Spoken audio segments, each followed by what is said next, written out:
è una rete trasversale, molti di noi militano nei partiti che hanno scelto e all'interno di cui fanno politica, però nel momento in cui ci confrontiamo con quelle che sono le necessità dei territori, spesso si incontra una solitudine che talvolta diventa anche assordante. La rete intanto nasce dalle settimane sociali di Trieste e quindi da questo incontro con un unico comune denominatore che è quello della fede. Questi cattolici hanno deciso di far valere il loro ruolo nel portare avanti le istanze dei cittadini.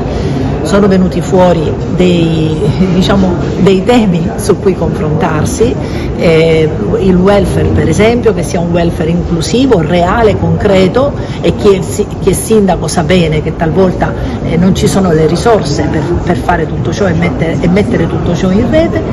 Nasce da quello che vuol dire le periferie. Oggi abbiamo, e questo è un fenomeno che va dal nord al sud, lo svuotamento in qualche modo dei centri periferici, quindi riportare a misura abitativa questi luoghi. Nasce dal proporsi come scuola politica e quindi ognuno con la propria esperienza si mette insieme. Devo dire, il 14 e il 15 febbraio alla Domus Maria è nata la Costituente, la rete si è costituita realmente a febbraio.